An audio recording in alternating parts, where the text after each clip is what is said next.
if you could play and coach just for the sheer joy of doing that, instead of for performance, instead of trying to, you know, get affirmations from other people. If you could do that for the sheer joy, if you could forget about yourself, there's a freedom in that. There'd be a freedom in your coaching and your playing that would allow you to perform at your peak, you know, and would allow you to find sheer joy in it and to have a purpose in doing it. Welcome to the How Soccer Explains Leadership podcast, where we explore leadership principles through the lens of the beautiful game. Welcome back to How Soccer Explains Leadership. Thanks again for being a part of the conversation. I'm Phil Dark, your host. With me, my brother, my co-host, Paul Jobson. Paul, how you doing, man? Phil, man, doing great. I'm doing great. How are you? How are things going out in Cali land with the Dark family these days? What's the latest, man? Oh, man, we don't have time for that. That would take the whole hour. But got our son back to school. Our daughter's getting ready to go back to YWAM leadership training out in Norway. Other daughter just celebrated her first anniversary out in Wisconsin. We got a freshman at high school, senior in high school. Our freshman is, our fifth kid. So he's, of course, testing the patience and the boundary waters of what he can do. And, going to family Labor Day picnic. Oh, no, I'm hanging out with a buddy. I got girls coming to the house, doorbell ditching us. All the fun stuff that you get with the fifth kid who's, very outgoing. And so now it's been a very, Becca came the other day. She goes, "This is going to be a very different experience for us." And so it's been awesome though. And then Kirsten's our senior she had her 17th birthday party at our house, and she basically catered the whole thing. I made about 45 skewers. She had 30 girls come over. Our little kebab, deal. Note to everybody out there, this is free advice. Make sure you soak the wooden skewers before you put the meat on them and put them on the grill. Soak them for a half hour in water, and then they won't burn, and then you'll have an actual skewer that you can use rather than just having meat on a little tiny bit of wood.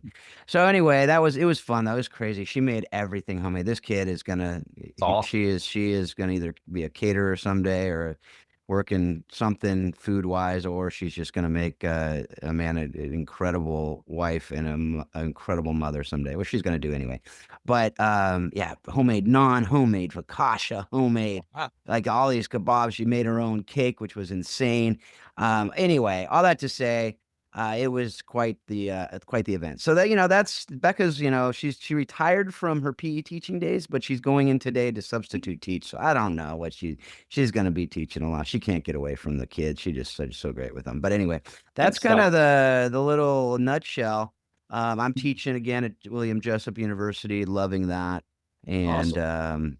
So that's kind of the little snippet of life in the Dark House. And how about you guys out there? You guys doing well? School back in, all good? School's in, soccer's rolling. Things are kind of back in order as far as the balances of life. So things are good. Things are moving forward. So we're all good, man. Not quite as crazy as all the things you got going on, but mine aren't quite at that age yet. So all is good. So excited about getting back on the horn, so to speak, here with our guests and had a great recap. Actually, we're past our recap. We had an episode after our recap, and now we did moving forward into the season here. We did. And I will say our last episode, folks, those of you who heard, if you didn't, go back, check it out, but it may be the most unscripted. No, it's the most unscripted episode we've ever done. It was something special. Go check that out with Grady Rubendahl. But today we have a man who I've been wanting to get on for a really long time. He's got a lot of wisdom to share with us. He's got a lot of life experience to share with us, just a lot that God's done in his life over the years. Got Rick McKinley. He's with MAI. He has done so many different things in different countries. And so I'm just really excited. Rick McKinley, how you doing, man? I'm doing well. Relate to your skewers story. I learned the hard way that you have to soak them, and then we decided to get metal ones because those don't burn up, but there's a problem with metal and fire. And I learned that one as well. Yes. You better have something to hold on to when you grab them. That's right. Yeah, Yeah. everything has the negative side of it, right? Everything has its shadow, as we say. So I was thinking that Yeah. with the metal, I was like, man, you better have gloves when you're eating these things or Mhm. cooking them. So yeah, I ended up going to the tongs after a while and just flipping them with the tongs, and it was Mhm. it was not Yeah. ideal, especially since it Yeah. was Much better. 103 degrees and I was in front of a very hot grill. So Yeah. I know my daughter appreciates me, so it was okay. But Rick, why don't we, as we could have grilling with Rick McKinley and do an entire episode on that, but I think we're gonna opt for the soccer conversation because it's probably gonna be a lot more Mm. educational for people rather than us just musing, and people could go to YouTube and they're like, this is useless. So.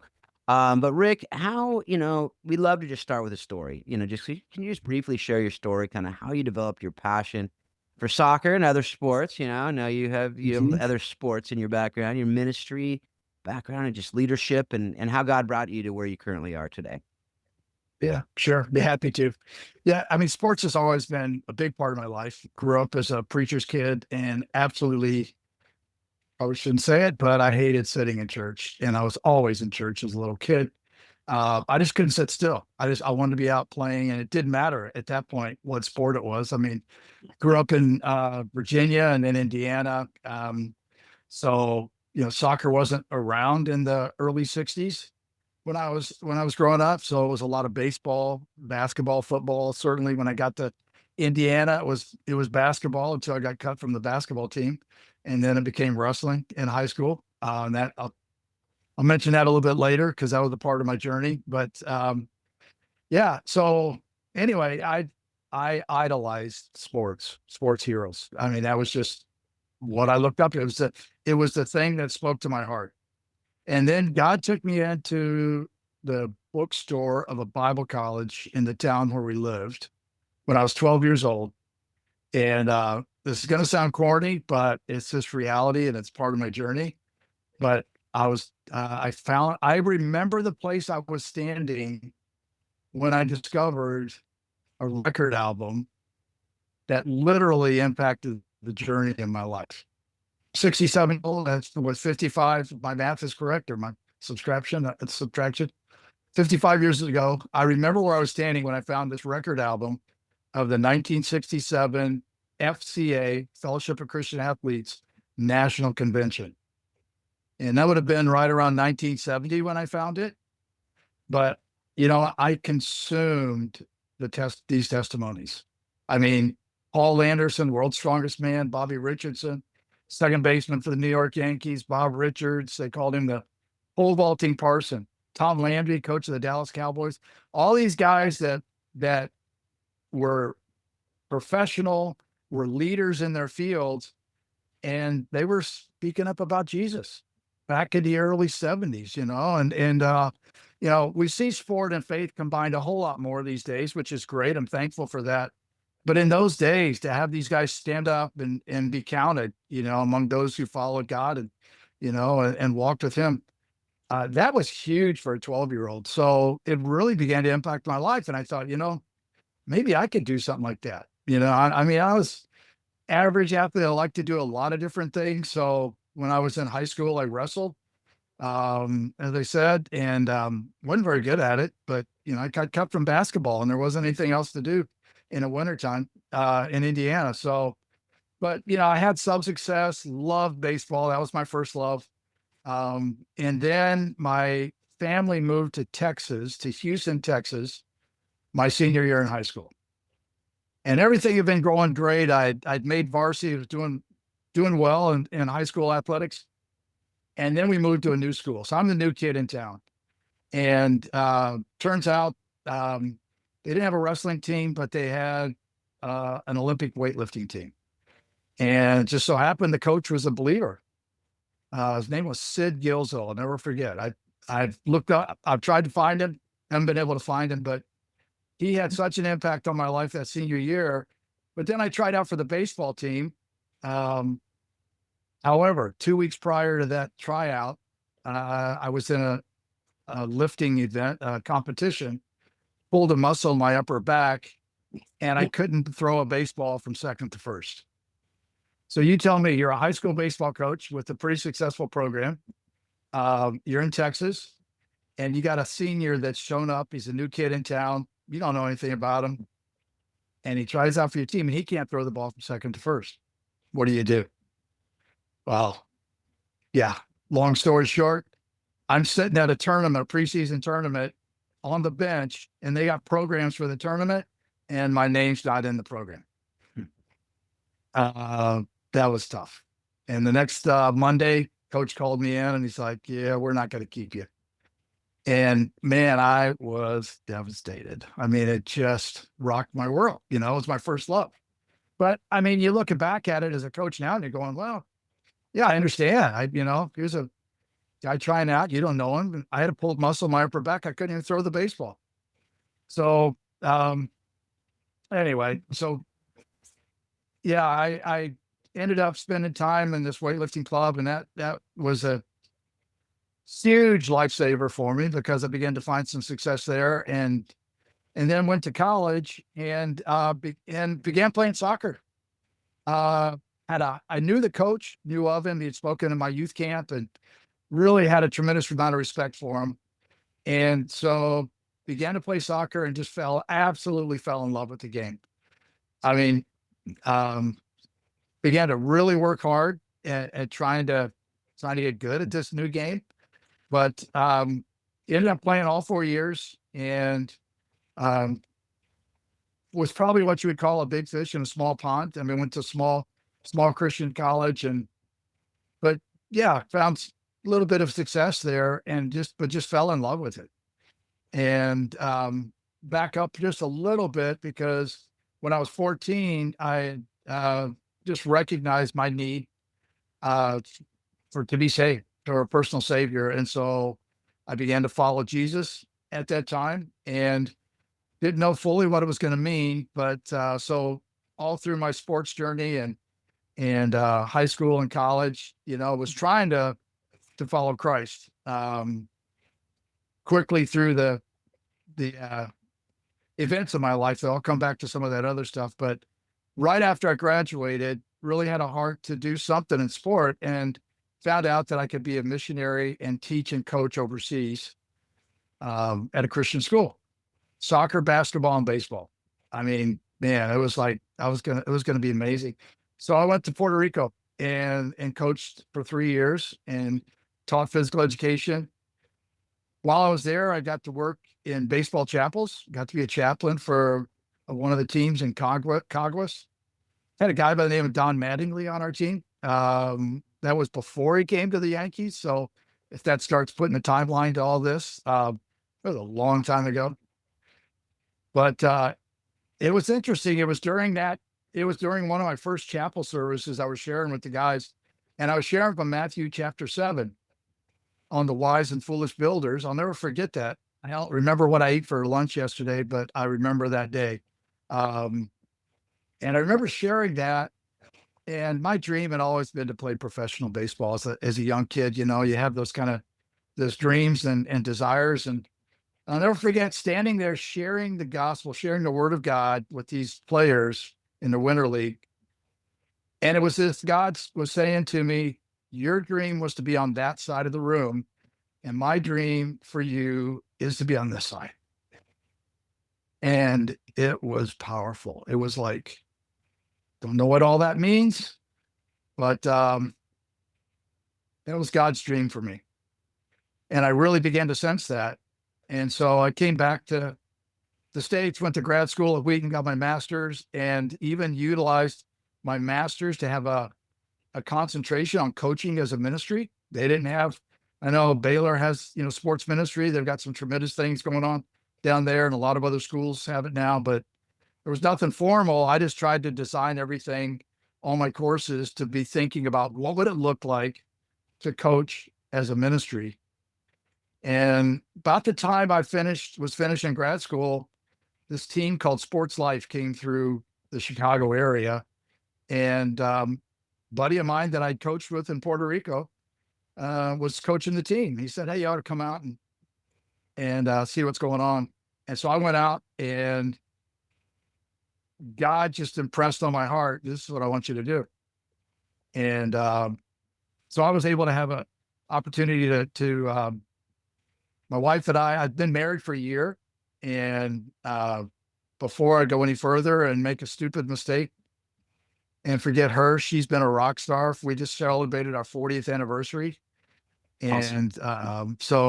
And long story short, I did what I said I would never do, and that was to raise personal support. And we ended up joining this group called Sports Life up in Tacoma, Washington, a year after we were married, and we've been doing it ever since. So, real quick on that one, that organization disbanded after we had been there a year. It had been around for a few years, but had some amazing trips, went over to Europe and did some soccer ministry during that time. But it disbanded, and there were several of us that moved from Tacoma down to Southern California to join an organization called MAI, Missionary Athletes International. And that's where my wife and I have been now for the last 39 years, 38, 39 years.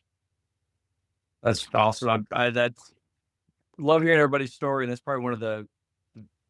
There's a lot of great things about this the show that we do, but I love everybody's story because it's just so showing where God kind of leads people. You have an idea, God has an idea, and fortunately, if we're listening, we hear what God has for us, and that usually ends up working out better than what we thought, right?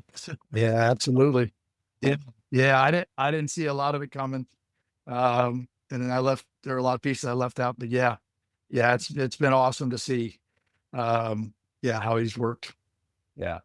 Well, as you've kind of navigated through that, Rick, we like to the next thing we like to talk about is why we do what we do, and obviously God's had a massive influence in that. What would you say is your personal why? What is your life purpose, and how are you living that out? Yeah, I would say,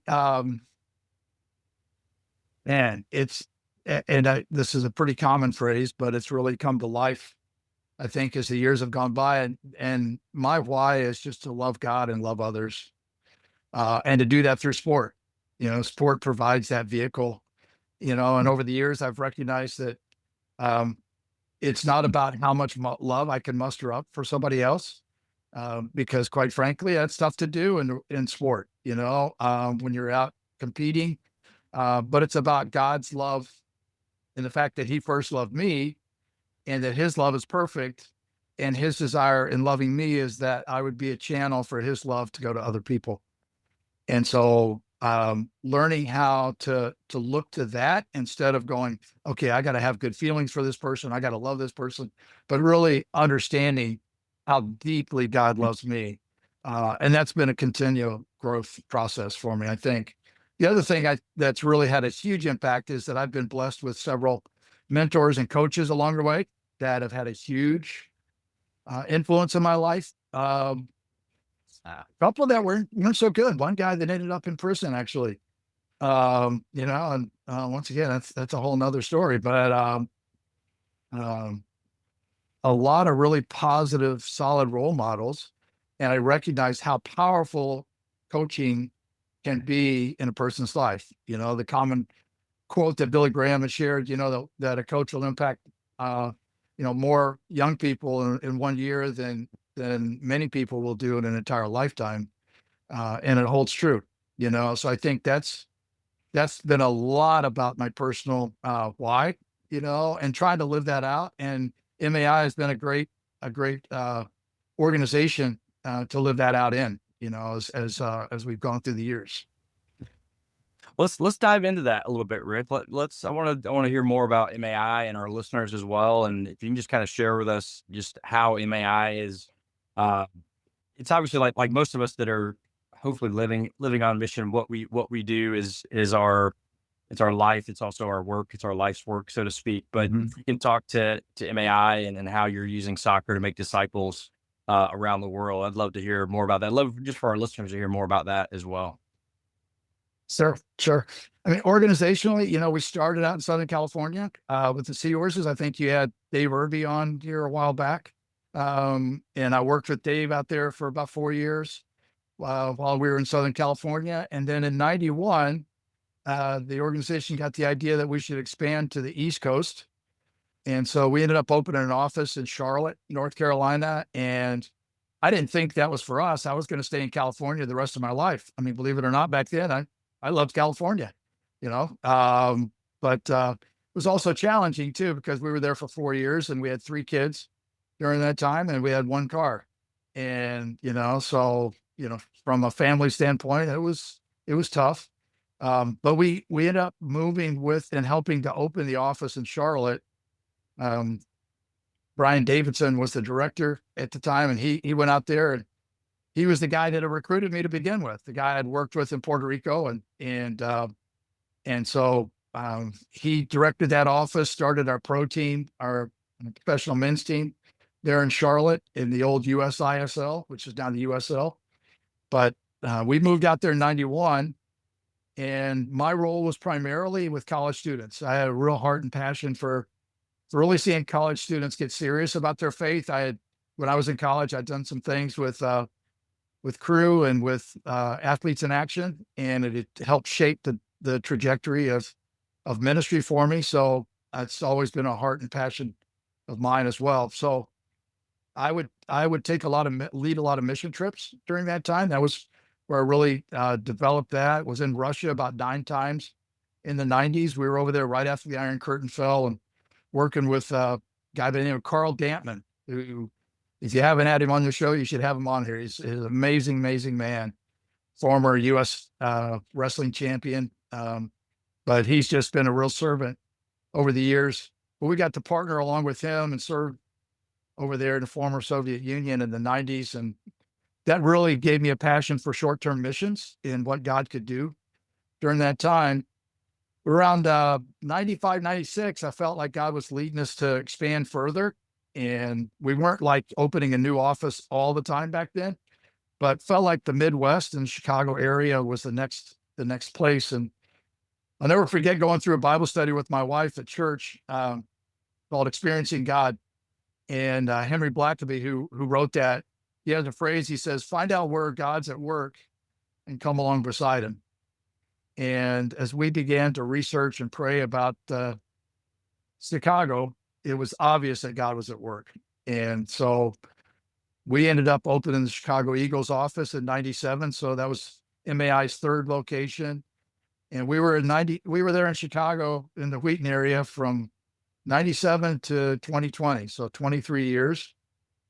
Led that office for most of that time and then turned it over to someone much younger and smarter than I was. And he's doing a great job now. But went on sabbatical in 2019.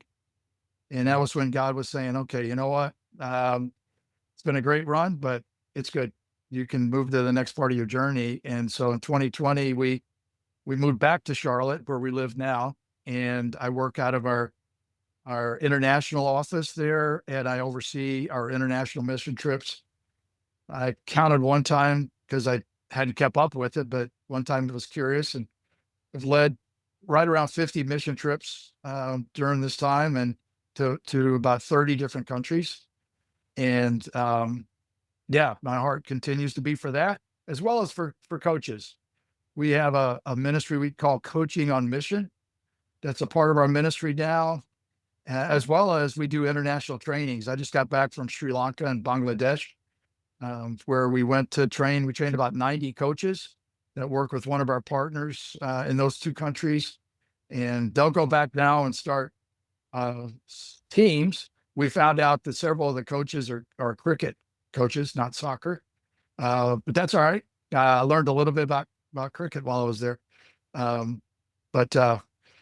Yeah, so our heart has really been to influence coaches to be gospel centered, so that they can in turn have an impact with with their teams, with players, and so yeah, love that. But that's my why, is really to try to serve by loving others, and then by investing in coaches, because they're going to impact many through their lives. Yeah, I love so much of that, and I'd love to spend hours just going and picking through that answer. And one of the things first of all, Carl Damon has become a friend over the last few years. I love that guy, and we do need to get him on. I don't know why we haven't got him on yet. But yeah, he actually does. You probably connected with maybe Reed Lamphere at some point along Yeah. the way as Hmm. well. So Hmm. Becca, my wife Becca, was the chaplain for the Atlanta Beat, which Marcy played for and Paul worked for back in Right. Atlanta, and with Carolyn Lamphere. And so we got to know them. And I didn't even Nice. know Reed was this legendary wrestling, athletes in action guy. And then years later, I meet Carl, and I see him in pictures with Reed and Carolyn, and I'm like, wait, what's going on here? So it's just the fun small world of ministry Nice. that we know. And but yeah, Carl wrote a book called In God's Grip that's all about Yep. his wrestling ministry days. And so Yep. strongly recommend that if ministry and sports is something I'm Yeah. assuming if you're listening to this, it probably is. So Yeah. If you definitely look want to hard grab in that that book. book, you even find us something about our trips back in the I bet. 90s. I Yeah. bet. I Yeah. bet we Yeah. could. And so can you just give kind of a snapshot, and I know there's no like quote unquote normal trip, but you just talked about doing, coaches trainings and I learned when I went to India too, like I better learn cricket or I'm not going to be able to do ministry in this country. So it's Mhm. similar in Sri Lanka, that whole region. If and who knew I'd come back to my home in here in Folsom and I'd go down to my local park and there would be 35 dudes playing cricket in the local park. Yeah. And so all that to say, like, are there more typical trips? Like, what are you guys doing on these trips, and what are you kind of learning about yourself, learning about just God, and learning about how we can Mhm. use sports to connect in ways that we might not otherwise be able to? Well, how long do we have? Uh, Cliff Notes version. and that's a Um, loaded question. Yeah, I know. I know. Well, you know what? I wrote down those, but I'll be real transparent and tell you, there's somewhere in my tablet here. Like, we're not following the script quite as much as I had where I've written notes, but I'll try to keep it succinct. If I can do that. Yeah, I think one of the things that I would say about the trips was that they're short-term trips for long-term impact. Okay, because in the early years, if I could be honest with our mission trips, I think we did a lot of them incorrectly. We did a lot of wrong things, and I don't mean bad things, but I just mean mhm. we weren't as effective as we could have been. I remember coming back from one of those Russia trips, and we had done a clinic in Carl's neighborhood, and we had response cards, and we thought we were, you know, cutting edge because we printed them in Russian, and thought, okay, they'll be able to understand and respond. And I remember sitting in my office one day and looking over, and we had 400 response cards, and they were sitting on a shelf in my office in Charlotte, North Carolina. It was like, first of all, they're in Russian, so I can't even understand. I don't even know what their responses are. And secondly, they're not going to do us a lot of good follow up if they're sitting in North Carolina, and they're not in Russia, in Moscow. So um, yeah, a little bit of just reality and transparency was, we had through the years. I remember acting CEO told us, or one of our former directors, he said, "You guys understand sports ministry. You got it in your hip pocket. You know how to do it right and left, but it's not transferable. And you've got to figure out a way that you can transfer some of these concepts, some of these truths, and some of these strategies."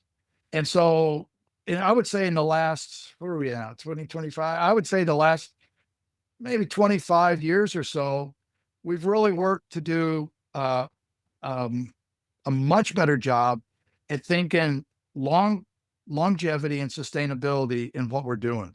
So we try not to go without a partner. We try to, when we go, I was just telling you, we were in Honduras. Well, we served a missionary in a Christian school in the town that we were in, the small town that we're in, because they're going to be there.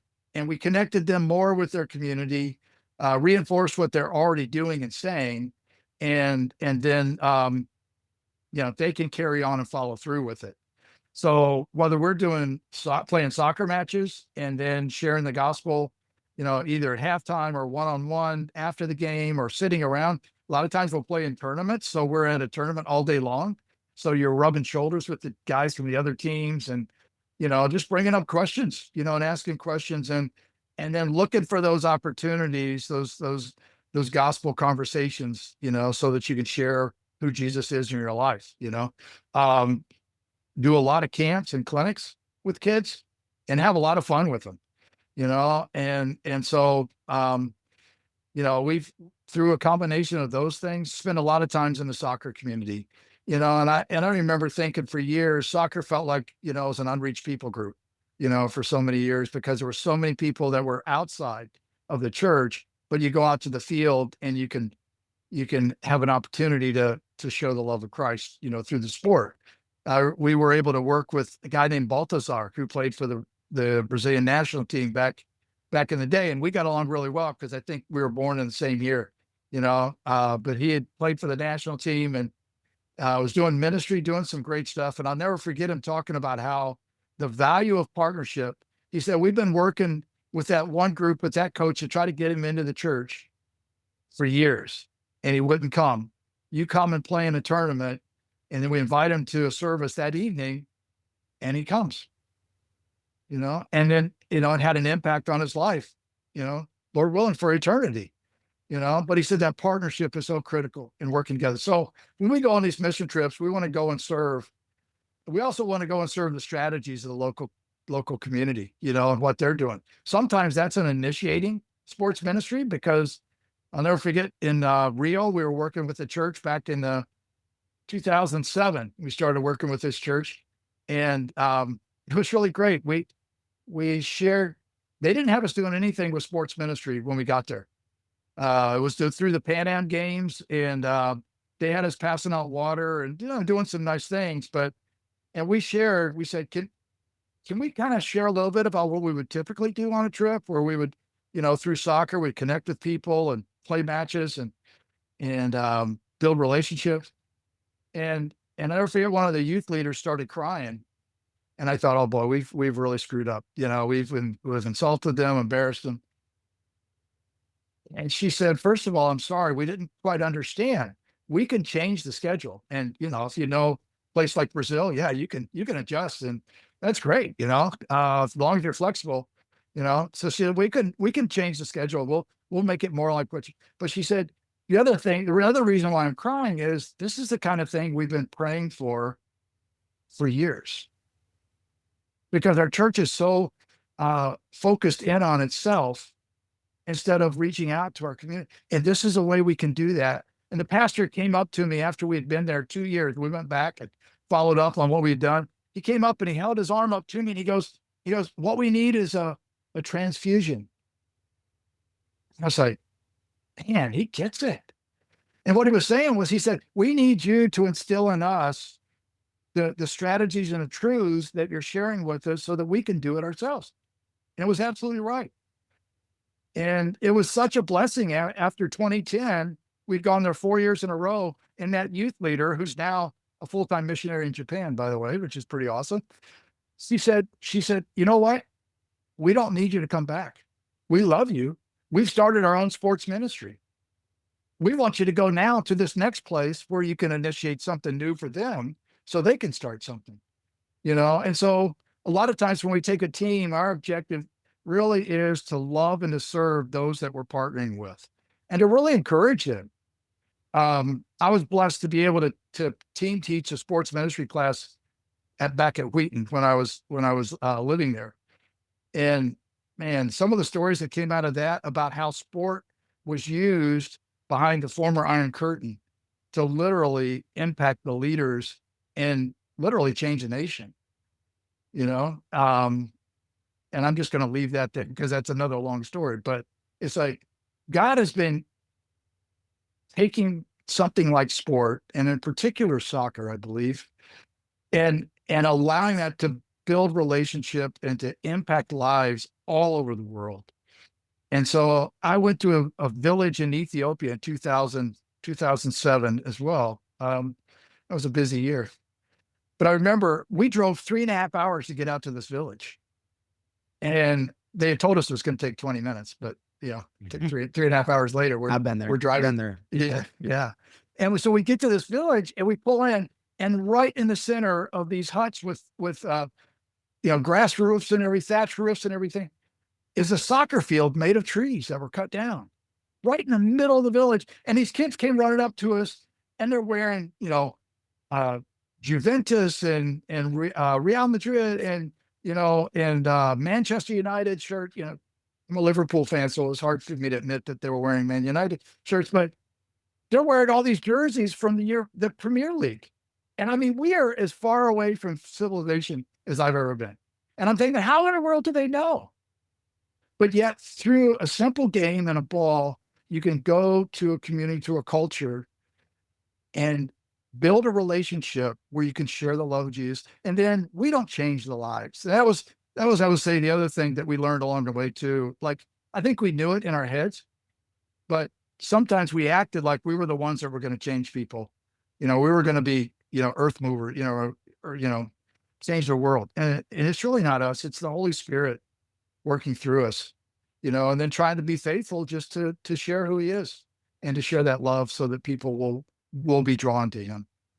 And so with our coaches trainings, we spend, man, if you were talking about the heat in California, Sri Lanka and Bangladesh, we were about 8 or 9 hours and 110 degrees, 115 degrees, and taking them through a curriculum that addresses issues like, where's your identity found? Are you finding your identity in Christ, or is it in your performance? Is it, trying to one up everybody else? Where do you get motivated? Why is the gospel important? Is the gospel important to coaches? You better believe it is, and so we'll spend 8 or 9 hours a day going through that. And then for the purpose of equipping them so that they can go out and start teams or coach their teams and share the gospel with their players, because they're the experts in their culture. We aren't, Yeah. So yeah. Absolutely. And I think that's so good. And I think there's so much goodness in there just about, and obviously you've learned this over decades of doing it, and similar to, what we talk about all the time when we're talking about trips is, how can we empower the locals? How can we encourage them? How can we bring life to them? How can we, just be a cup of cold water sometimes? Sometimes it's not even teaching anything. It's just encouraging and coming alongside and watching and learning, and then maybe having some advice, or maybe just saying, you're doing awesome, keep it up, keep running the race, let's go, and what does that look like? And so I love that, even just that learning posture, and that how can we understand you, and how can we come alongside, and like you said, that transfusion, that infusion, sometimes it is that, and other times, again, it's just building a friendship. And then in the midst of that friendship, how you can help, because same way you would with any friend you have here in the United States. It's, if you have something to offer your friend, you'll want to make them better by something that you've learned, right? And so we're all learning together. What does that look like? And then the other part of it is that idea of, and I said this early on when people were even talking about this show, they're like, why, what, soccer, leadership, like all this stuff. And I go, look, soccer is the world's most spoken language. If we can understand this game, and we can connect with people using this game, you can go in, like you said, that one guy who came to church just because you connected with him and you built trust through a game. And a lot of people are like, oh, that's so dumb. I don't care. Like, it may be, but it works. And it's the reality of this world that more people will connect on a soccer field than most places, definitely more than churches in most of these countries. You're going to connect, and you can build a friendship, a relationship, a trust quicker for whatever reason. If you sit there, if you play on even a short-sighted team with 3 dudes, and you're just playing a little game, and you can play the game, they'll have a conversation with you after.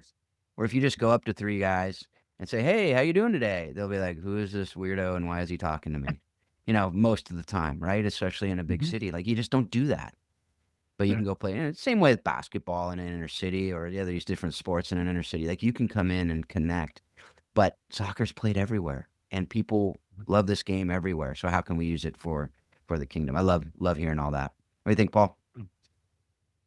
Yeah, no, along the same lines, and we talk about it all the time. You just roll out that ball and just breaks down barriers. It's in just about any country. You just roll out that ball. It's like, okay, I guess we're friends. And it's a crazy. It's a crazy, crazy thing to think of. And I think people who haven't actually seen that or witnessed that don't probably don't really believe it until they've seen it. Mhm. And we've done that on some trips where we've taken non-soccer people to see that and to do that and to experience that and to live that. And it's a really cool opportunity. And it doesn't just have to be soccer, right? But soccer, like Phil said, it is so common, so popular. It really does break down barriers and even language barriers, all those different things. So it's really an amazing thing. And Rick, I mean, I think about all the different people that you get to interact with, or have interacted with over the years. And you've mentioned a couple of different people, but instead of like, I was going to go down the route of like individual people, but I think the question I want to ask you is, of all the people that you've worked with over the years and been involved with in ministry, whether they've been directly part of, MAI or whatever, or organizations you partner with, what's a common trait with some of the folks that you see that, I hate to even say most successful. Let me say it this way. Who are some of the folks, what are some common traits that are so more and most impactful in some of the things that you've done over the years and just really stands out to you? Maybe one or two things. Mhm. Yeah. Well, there certainly have been, most impact, man. I think, I would probably, I think I would run with two things. One is that, uh, they see the big picture, like they have vision for, uh, something beyond the small story. I think, maybe it was, John Eldridge or, Brent Curtis, the guy that back years ago, read a book that they wrote, and he talked about small stories and big stories, and how we get caught up in the small stories so often when God has a much bigger story, has a bigger plan. And, and so I think of guys that I've worked with who, didn't get consumed by the immediate struggle, whether it was whether it was a loss of a game. And in simplistic terms, you're on a trip, you lose a big game, and then the coach goes, okay, what's our purpose? Like, why are we here? And you have that emotion that comes up in sport where you're disappointed, or you're frustrated, or you got this ego thing going, and it's like, no, that's not my purpose. My purpose is to glorify God. My purpose is to share the love of Jesus. So I got to get over it. Like I've got to go out. I've got to get beyond the small story right now. And I got to see the fact that I have a few moments to communicate and impact and connect with this person, which is a much bigger story because we've literally seen God change the trajectory of people's lives. And it's been so much fun to go back over the years to some of those countries and see how they've grown from that first time that we've met them. That's the bigger story. It's the eternal story. It's God's story in their life, and so I would say, some of the leaders that have mentored me have had that kind of vision, that kind of a heart for the fact that it's, God's not confined to the circumstances or to the struggle. And sometimes that's in little things like you're on a mission trip and the flight gets canceled, and it's like all of a sudden your plans completely change, and so you're like, okay, I'm responsible for a group of 30 people. We've got to go to what we thought was plan B. Like I shared about that church in 2007. That 2007 trip was a hallmark trip that literally marked some of our summer ministry for years to come. And it wasn't even set up that way originally, and so if we would have been consumed by, oh, this church doesn't understand what we're about, what we're doing, we would have gotten stuck there and been in real trouble. But fortunately, I've had men and women who were able to look and go, no, there's a bigger purpose here. And so we always try to challenge our kids. We're like, hey, if plans change, be on the lookout, because so often God shows up. And so I think that would be the first one. And then the second one, without a doubt, I've had mentors in my life that just taught me how to love and how to shepherd people, how to care for people. And sometimes that can really seem like, a paradox if you're a coach, especially if you're more of a transactional coach versus a transformational coach. When I read Joe Ehrmann's book, Inside Out Coaching, and began to understand more of what a transformational coach looks like. I could look at the transactional and go, oh yeah, I've done that, I can see me in that. But what about transformational? And so I've had some mentors who I think have really had a understanding of what it looked like to shepherd other people and to care. I had leaders. I went through a real, I wouldn't call it a dark time. It was, but yeah, I guess it was a struggle in ministry when I was burned out. I was trying to do way too much. I was trying to perform for Jesus instead of just, resting in his grace, and his identity of who he said I was. And I had a couple leaders come along, and they made a decision within our ministry to step away from a program that we were doing that they said was pretty much, it was like killing me. And he said, you can't continue that program. Those guys spoke truth into my life, even when it was difficult. That was huge. And I get emotional because one of those guys just retired this last week.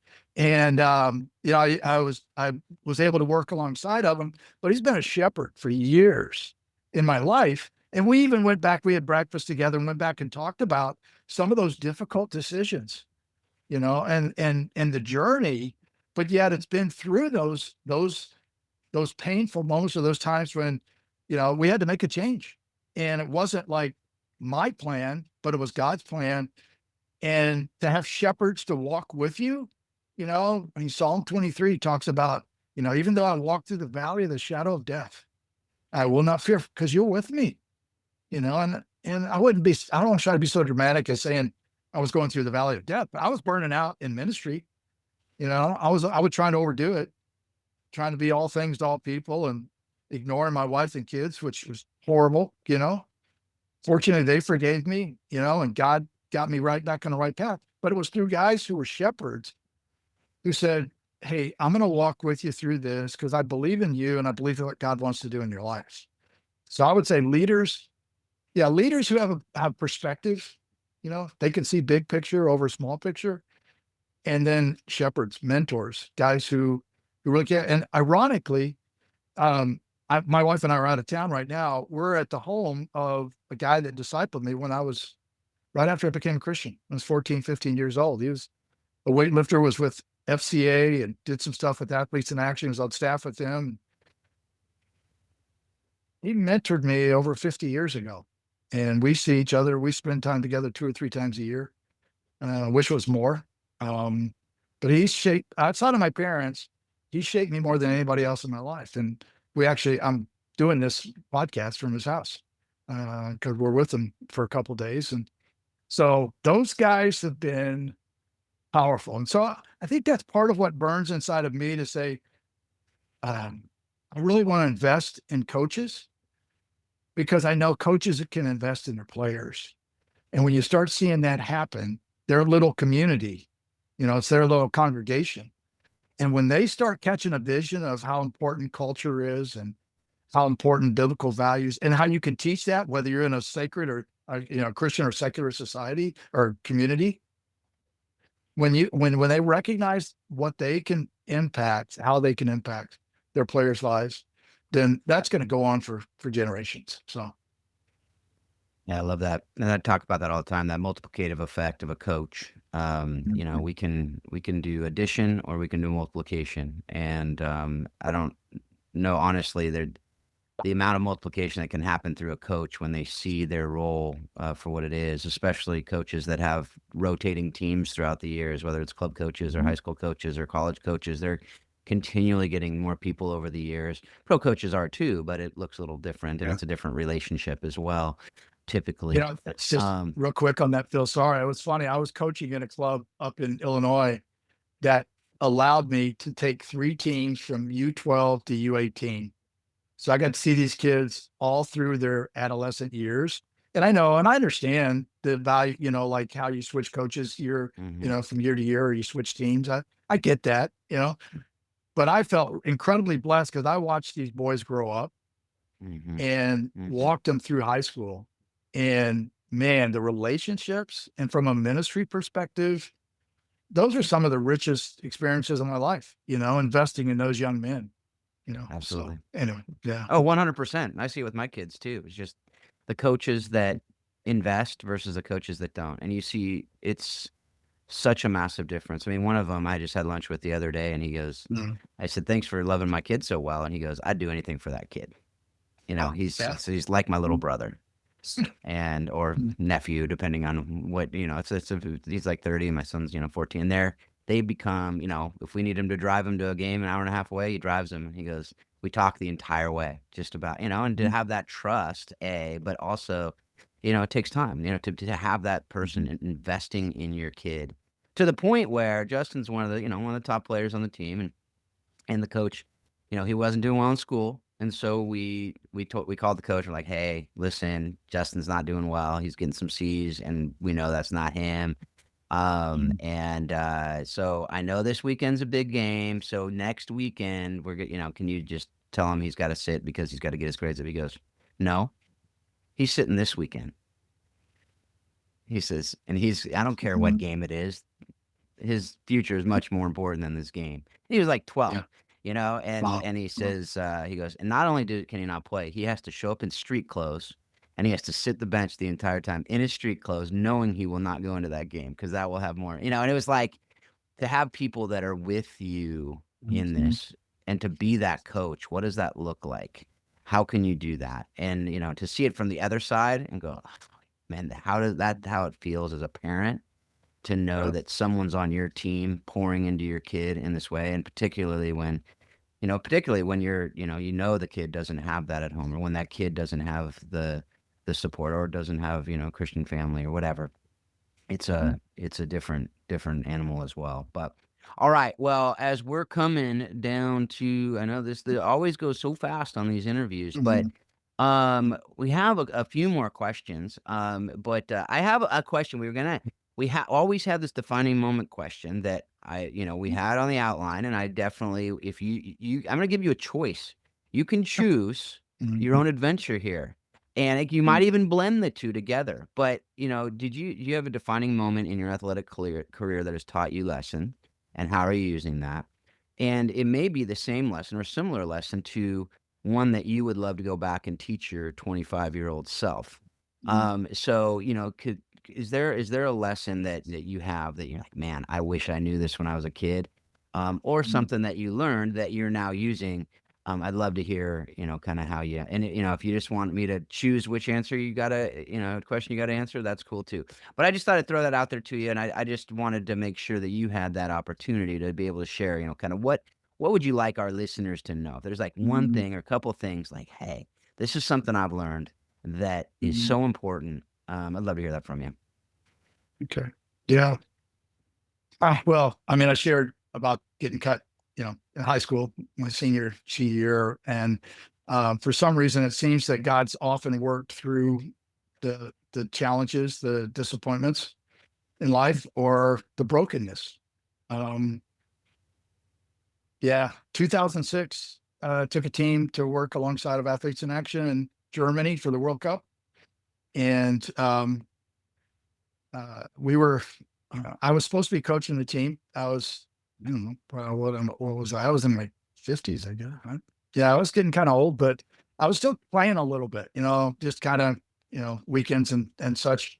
And we played against a team that had a mix of ages, and we were a little low on players because it was a game that wasn't scheduled originally.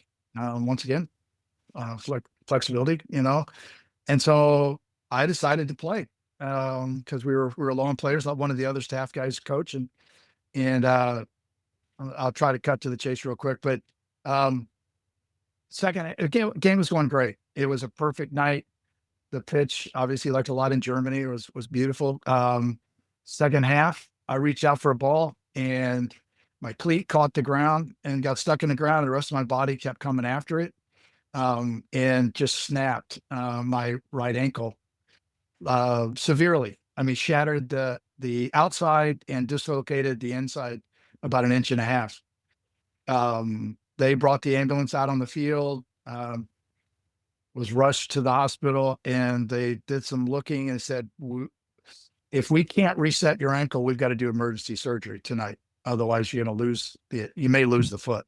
It was that severe because it was cutting off the circulation to my foot. And they, even with morphine, they tried to reset it. That was not a fun experience. So I had surgery at 9:30 that night. And I remember when it happened, they said it was like a shotgun, they could hear it the other end of the field. My 12-year-old son was with me, by the way, on this trip. And I remember the only thing I could say was Jesus. And I must have said Jesus 1,000 times. I had to cry out to him. It was because I knew I was in trouble. I knew I'd never felt pain like this. So, and then I remember being moved from the gurney onto the operating table, and all I could hear was German. There wasn't one English word spoken that I recall. I mean, I was fading away, but, and I was just like it was 9:30 at night. I remember looking up at the clock and seeing it and thinking, well, God, I mean, I can't do anything. It's totally out of my control. I had surgery, to put a plate in there. They kept me for 5 days. They didn't want to release me. They said, we don't want to let you because we think it's got to heal. I had a team in Germany that I'm in charge of, and a 12-year-old son. But I will never, ever forget. And this was a marked moment in both in my athletics as coach and player. Didn't play much. It was actually my last soccer game that I ever played. But I remember waking up one day and I'd slept through like 2 meals. Hospital was really small. It was dark. I was the only one in the room. And I had 2 phone numbers and to try to reach people because I was starving. I mean, my leg is up in the air, being held up, and I am starving. And, I tried making a phone call. I found out later I was leaving out a number, on the German system. Didn't have cell phones back then. And so, well, I'm sorry, we did, but I didn't have one in my room that would work. So I couldn't get a hold of anybody. And I remember laying there and I'm thinking, supposed to be leading a team. I'm broken. I'm starving. I can't get in touch with anybody. Like I can't connect with anybody that I know or knows me right now. And this song came into my head from my youth days, my youth group days, that said, brokenness is what I long for. And I always thought it was a stupid song. Okay. I mean, I'll be honest, I was like, who longs for brokenness, Laying there in that bed, in that dark hospital room, that song came to my head and was like, Jesus, what you've shown me is you're all I need. You're all I need. I don't have my health. I can't go out and perform as an athlete or a coach. I can't even walk around. I'm hungry. I'm starving. You're all I need.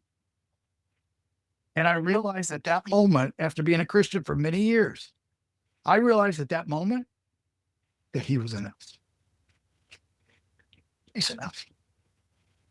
He's all that we need. But we kind of tack on other things, and if we're athletes or coaches, we think, oh, well, wins, if we can just get one. I mean, we need those to satisfy or to make us something, to find who we are. And I'm laying there and it goes, I'm all you need. And it was huge. It was huge. I mean, it's continued to shape me. I mean, that was 20 years ago. And he continues to remind me, and it's a sweet reminder. And I'm like, yeah, I know. I keep trying to add stuff to you, but you're all I need. And now you want me to live out of that truth. Like, you don't just say, okay, I'm all I need, and I stay in the hospital bed for the rest of my life. No, it's like, no, now I go about doing my coaching. I go about doing ministry, I go about doing leading. And really, Christ is all I need. I mean, if I have that intimacy, that relationship with him, then I can face anything that comes, any challenge. If I have that, I can get out of the comfort zone, and I could share with someone that I'm nervous about sharing with, and let's just trust him with the results. And I began to understand a lot more about the fact that God doesn't need me. but he wants me. Hmm. He's chosen. And he's chosen through his grace and through the sacrifice of his son on the cross. And when I start really taking that in, instead of just going, oh, yeah, I know that. But when I start looking at that and recognizing how significant the gospel really is in my life on a daily basis and how it impacts sport, I mean, it impacts every area of our life if we follow him, or it's supposed to anyway. When I do that, then I perform out of pursuing his glory, and not my own. I mean, it's kind of like, I was thinking about it the other day, and it's kind of like we have our own glory that we keep seeking after. And I would compare our own glory to one of those plastic medals that everybody gets at the end of the season, that comes in, a package of 50 or 100, and it's like, that's our glory.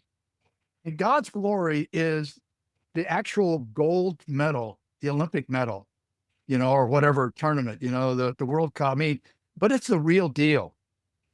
I mean, it's pure gold. And we keep going, look at my glory. Oh, look at my glory. Look what I got. Look what I got. Look at this medal I got. And we think it's so big. And God's going, are you kidding me? Son, look what I've got for you. Hmm. Just need to love me and walk in me. And and when he starts doing that, and he transforms something as powerful as sport, because sport is powerful. I mean, as you were talking about, but in itself, it's temporal. It can be going like that. But when it's in him, it changes everything. It becomes this channel that God's love can be seen in ways that literally change the trajectory of people's lives. And so, yeah, I think that one instant, and I continue to glean off of that time, because I know we don't have time, but on that same trip, my son got lost on the train from the whole group, and I'm in the hospital, and God provided. I mean, I was in a car 30 miles away from him, and he was lost in Stuttgart, Germany, and calls me on a German lady's cell phone and says, Dad, I'm separated from the group. Once God goes, okay, do you remember? I'm all you need. Okay, God, you're all I need. I can't fix this, but I can trust you with whatever comes in my life. And he brought it up within a couple of days of me experiencing that brokenness. And it was like, yeah, God, I'm trusting that you're going to help find. Long story short, he got reunited with the group, but there was a German American lady that allowed him to call me to tell me what was happening on a cell phone in Germany back in 2006. That wasn't a cheap call. I mean, so it was like, and that was a follow-up of God going, okay, remember, I'm all you need. All you need. I love that. Paul, you want to start bringing us home? Yeah, I mean, we probably could close the curtain right there. It'd be a great place to stop for sure. But so I'm just going to go straight to that, to kind of one of our last questions there, I think, because that's where we're kind of wrapped into, if that's good with you. But I think one of the things we haven't actually talked about here, Rick, you've mentioned a couple of books along the way, but is there anything that you've watched, read, or listened to lately that's most impacted your thinking on how soccer explains life and leadership? Oh, man. Well, okay, here's the thing. When I started at 12 years old with that record album, God created this filter. So like almost every single thing that I read or am involved with, it kind of goes through the filter of how does that connect with sport? Or like, how can I grow from that experience and be a better coach? Or back in the early years, be a better player, But yeah, I mean, lately, like, love the book by Brian Johnson, The Christian Athlete. I think he says a lot of great stuff in there. I already mentioned Inside Out Coaching, you know, but then there's a couple that have come up on our staff, and this is where I'll make a little bit of the transition. And I think I heard from one of your previous podcasts, there's a book that our staff just went through not long ago called Lead with Prayer. And I think you guys might know a couple of those guys. That was huge, but just a real quick sidebar on how that affects my coaching and our ministry is that, we've begun what we call coaches circles, where we try to challenge coaches to pray for other coaches. And it's not rocket science. It's like just remembering to pray for them and text them, say, hey, I'm praying for you, And so I've got about 12 coaches that I pray for weekly. And I know there's some other coaches that will have 5 or 6 or 10, it's no magic number. But that lead with prayer really challenged me to prioritize prayer, and to really understand how important that is. Yeah. And so we challenge coaches to pick up a coaches circle and to be praying, for other coaches, because as coaches, we relate to one another. We understand the trials and the tribulations and the stresses that coaches face. So, but we need to be praying, for each other. So Lead with Prayer was huge impact. It was a book about prayer, but it impacted my coaching and my ministry. And then another one by Piper, A Hunger for God. Man, that one, that one, that one really rocked me in terms of just, what am I hungry for? Because, in sport, you're hungry for wins, you're hungry for success and everything. And those things can drive you. But if you're hungry for God above that, and scripture says, and all these things will be added unto, doesn't mean you're going to win every game. I'm not trying to preach that, but I think what it's saying is the significance of what's important, when we seek first the kingdom of God, he'll take care of the other things, and so, one of the best seasons I ever had, and once again, I'm going on rabbit trails, was coaching youth soccer, and we didn't win a game all season. We tied the last one again 1-1 against a team that hadn't won a game all season too. But it was one of the most powerful seasons I had as a coach, and so a hunger for God, once again, it's helped me think through, like, yeah, I have a hunger for sport. I want to excel. I want to be up there. I want to keep moving forward. Is my hunger for God even greater than that? I don't diminish my hunger for other things, but my hunger for God is greater. And then that passion for other things falls in line, in a good way. And then 2 lessons, Freedom from Self-Forgetfulness by Tim Keller. It's a small book, my size book, about 50 pages, and he just talks about, if we could play, think about it, if you could play and coach just for the sheer joy of doing that, instead of for performance, instead of trying to, get affirmation from other people. If you could do that for the sheer joy, if you could forget about yourself, there's a freedom in that. There'd be a freedom in your coaching and your playing that would allow you to perform at your peak, and would allow you to find sheer joy in it and to have a purpose in doing it. And then Mark of the Christian by Francis Schaeffer. It's an old classic. Once again, it's about 50 pages, and it talks about the mark that we should have of Christ on our life if we're a follower of his. So yeah, anyway, that's some of those I keep going back to, I've read a few times, Yeah. but the hunger for God, lead with prayer. Those are some of the more recent, but I see how those have a huge impact on what I do on a daily basis in sports ministry and for God's glory. So I love it. And have Lead with Prayer in my backpack. Yeah, There it is. nice. There it is. That, Nice. and I loved it. I actually, in my other podcast, I did an interview with Peter Greer and Ryan Scoop, Nice. who Okay. Peter's a good friend, but Ryan is a new friend. But I was so impressed by that book. I've listened to it. I'm now reading through it. And actually, my wife, just to kind of bring it together, my wife just guest lectured for my class at William Jessup, and she did it on prayer and talked a lot about that book. But then somebody said to her, "What's your go-to prayer?" And there was an interesting conversation. Like, if you just need time, she just said, "Jesus." Mhm. And it's Love like it. the Sunday school answer, but she's just like, Mhm. I don't Mhm. know what to say. I just say Jesus. Mhm. Well, there's a chapter And in that book where Mother Teresa talks about wasting time with God. yep. And some people go, "What do you mean wait? It's not wasting." Well, what she's saying is presence. Yes. Sit in the presence Exactly. of God and let him speak to you. Yeah. Yeah. Yeah. So It's so good. yeah, I love So it. good. All right, my brother. Well, as usual, we could go on and on. And you gave people plenty of work right there with those great books. Those are just classics, and I think Lead with Prayer will be a classic someday as well.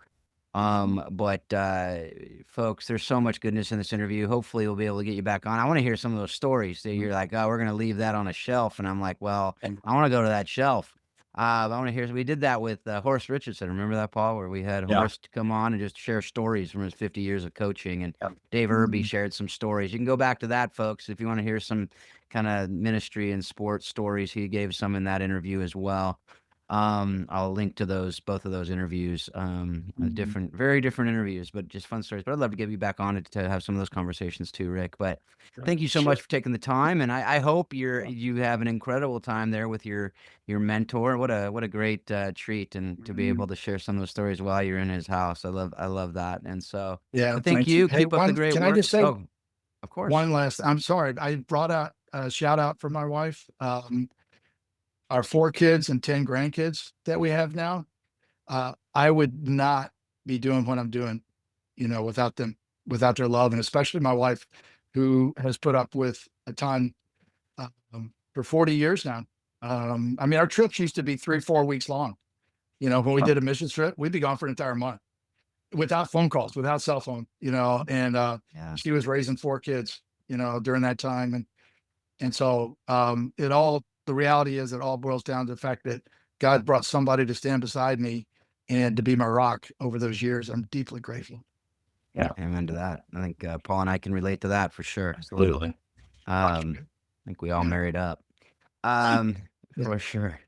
Anyway, all right. Well, yeah, thank you so much. Thank you for who you are and for sharing, like I said at the beginning, sharing the wisdom that you've learned over the years, and God is continuing to teach you. Love that your defining moment in sports was in your 50s.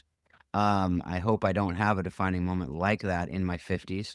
But man, what a great lesson to learn. And again, it's never too late to learn. And leaders are learners. If you're not learning, you're dying. All these different things that we've heard are so true. So, Paul, you have any last word? No, man, Rick, you've done some amazing work, and God's done a lot of great work through you, and appreciate you sharing that with us and our listeners today. Well, thanks, guys. It's been a blessing, a pleasure to be on with you, and I pray that God uses something, a nugget somewhere, and the other stuff, if it's not worth it, they can forget that. But if there's some of His truth, that's my prayer, is that God will use that in their life. Amen to that, brother. All right, folks. Well, thank you so much for being a part of this conversation. Paul and I both, we hope that you're taking what you're learning from this.